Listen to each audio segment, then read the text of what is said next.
တော့တာလန်ခွဲကြပြီးဒီဘဝဒီများဝေးခဲ့ပါပြီသူမှပြီးမှန်တယ်လို့အဖြစ်တွေမပြောချင်ဘူး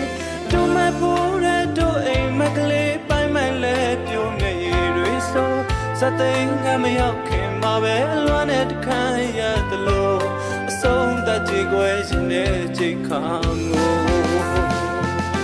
ငါရှုံးပေးလို့ထားပါတယ်နားလဲပါတယ်ငါတို့မတရားလေးတွေလည်းယူမသွားတော့နဲ့ချစ်ထားဖို့တဲ့ကြိုးလေးတွေလည်းဖြတ်လိုက်ပါကွယ်ပြန်တွေ့ခဲ့ရင်မခေါ်ပါနဲ့နှုတ်ဆက်စကားတော့မပြောပါနဲ့မသိဟန်